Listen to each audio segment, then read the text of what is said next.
thank you for joining me today. Today I'm going to talk about lettering and do a mini lettering tutorial for you. I'm going to show you how I lettered my November and then how I decorated it. Now, I'm not going to talk about calligraphy brush lettering without talking about pens. So I grabbed my favorite brush pens for you to talk about them as well. And so we will get into this and play with them, and I will show you how I created this effect as well. Okay, so I have my Tombow brush pens, dual brush pens. We have the Tombow Fudenosuke, the Pentel Sign touch pens, and then the newly released Archer and Olive calligraphs. Now, when I was learning modern calligraphy, I stuck to these two. And the reason being is they're a little bit more forgiving, but they're also easier to learn with. Sometimes with the brush pens, things can kind of get out of control depending on how juicy they are. But because these have the thinner brush tips, they're a lot easier to use. However, Archer and Olive released their calligraphs, and their calligraphs have the broad tip and the fine tip. And I actually find that this fine tip is the perfect in-between to the Pentel and the Fudenosuke. And the reason being, it's so much easier to control. So I'm just going to put that out there. And then it's great because you also have the option of the larger brush as well. So this brush end is a bit smaller than the Tombow dual brush pens, but bigger than the Pentel Touch. So what I thought I'd do is I would show you how to letter using all of these pens so that you can check it out. But we're also just going to start with our basic strokes and we will go from there.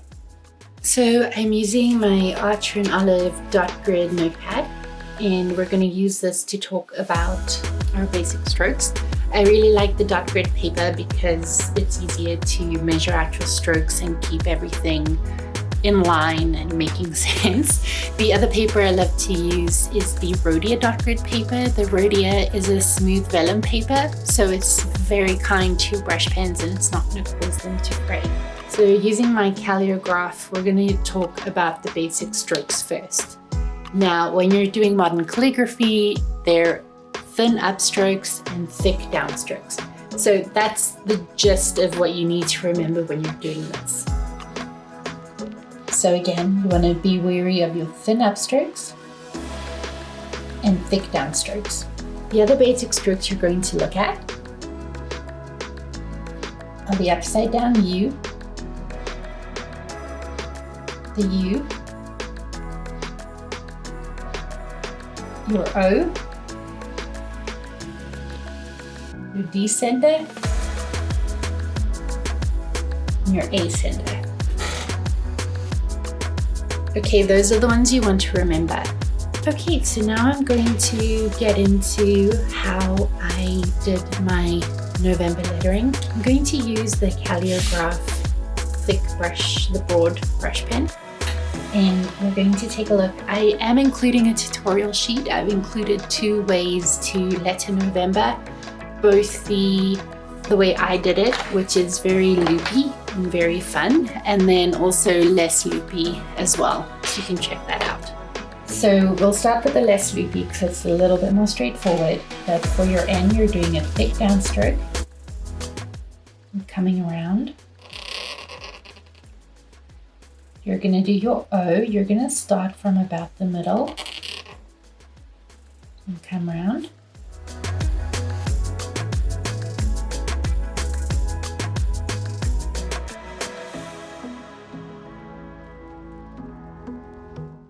So there are our upstrokes and our downstrokes, so we can get an idea of how it goes, of how it's supposed to look when you do your calligraphy lettering. Now, when you're doing calligraphy, you're going to, each stroke, you lift your pen after each stroke, versus say cursive where you don't lift your pen at all. Calligraphy, you're lifting your pen after each stroke. So let's get into this. We're going to do our downstroke and lift our pen. We can do our curve there, we're going to lift our pen. Our O, we're going to lift our pen. We're going to do a little connector to your V. Lift your pen, connector. You're going to start your E from that connector. Oops. There's your M, lift your pen. M, lift your pen.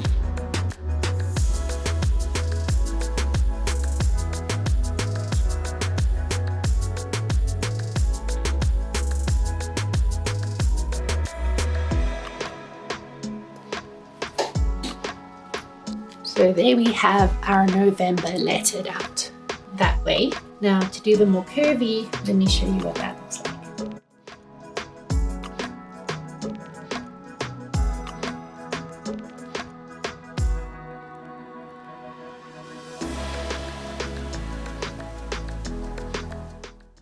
So the other thing you want to remember is to go slow. The slower you go, the more luck you're going to have. Now, in order to create the effect of the shadowing, one thing I am going to say is make sure to pick complementary colors. So I pick complementary colors, all but the Tombow Fudenosuke's, as these guys don't have complementary colors. So I just picked gray and black, but we'll get into that in a bit. For the Calligraph, this is from the Jewel collection. This is the sky blue.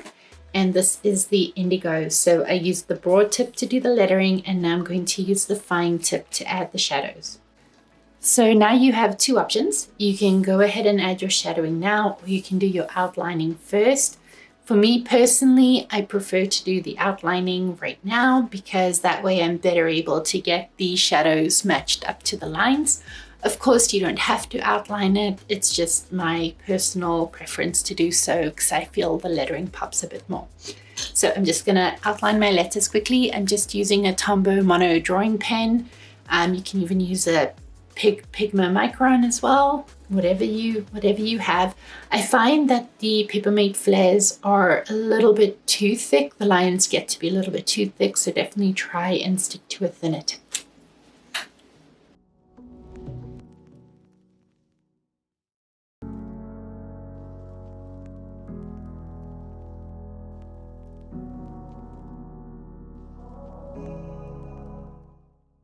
Okay, so now I'm going to take the fine tip from my indigo pen and I'm just going to go in. I like to set it up so that the light source is coming from this angle. And so I'm just going to go in and add those strokes all on the same side.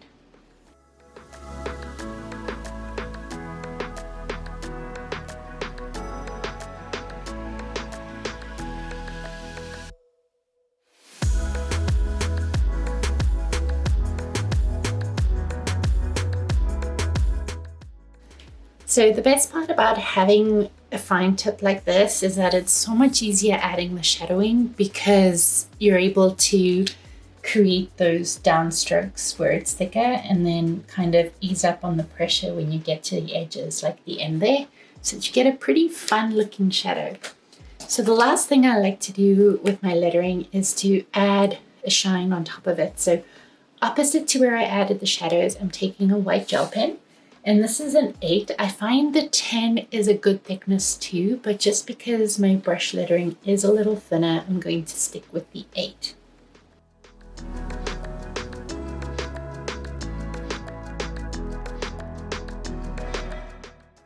And that's how you can get your modern calligraphy to pop. Okay, so you don't have brush pens, you don't want to make that investment because they can be expensive and you're not sure if this is for you. Well, don't worry about it. We're going to go through that as well. These are Crayola Supertips that you can buy at Walmart. I bought the 100 box and I absolutely love it. Again, it has to be the Supertips. And the reason being, you're able to do your up and down strokes with this tip very easily. So they are so fantastic.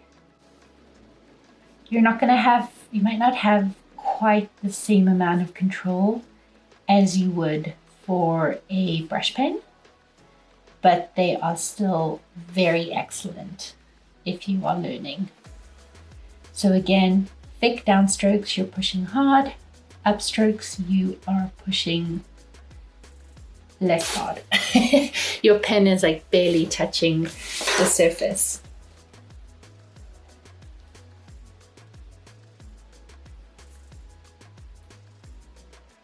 And the best part about the Supertips is the amount of colors you get for very little. The only issue is they are going to become more flexible. So you can tell there that it's already at an angle from where I've been pushing hard. So just keep that in mind. Let's do the outlining quickly. Okay, grab my darker color. And again, just pick a side and add your shadowing.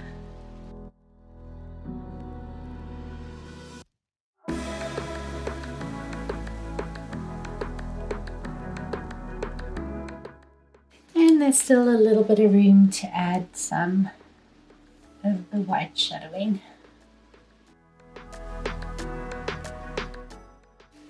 Now, if that is still not for you, then we can do faux calligraphy, which is just adding up and down strokes manually with a pencil. So I just grabbed my pencil and we're going to do the outline first, and then we'll be able to go in and add the weights.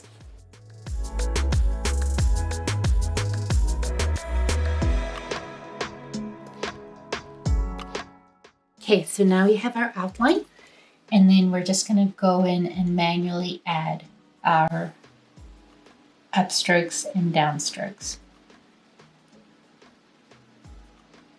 So in order to keep it evenly weighted, you're just going to want to make sure that it's kind of in the middle where it makes sense.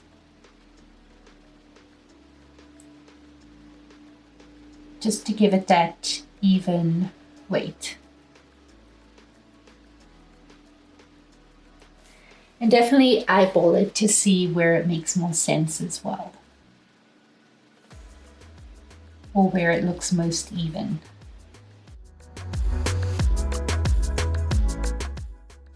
And again, work to make sure that it's more or less the same weight on every letter.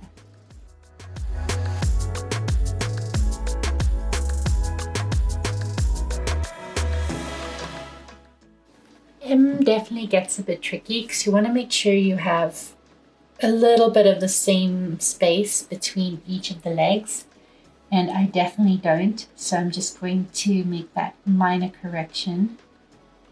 Again, it doesn't have to be perfect because that's the beauty of hand lettering, is that it doesn't have to be perfect. If you want perfect, you print it out, but if you want hand lettering, you kind of just give in to the minor imperfections.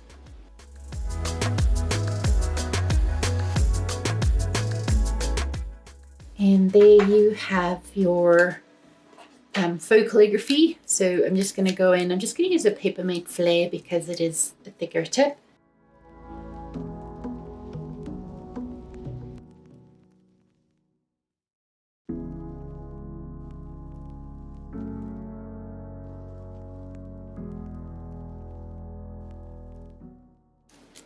And there you have your faux calligraphy. And the best part about doing it this way is that it adds that extra layer to add some fun effects to your lettering.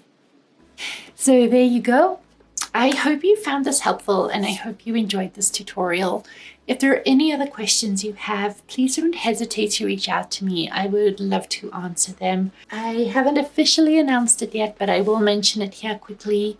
I am planning on releasing content that will involve monthly lettering tutorials, so definitely keep your eyes posted for that.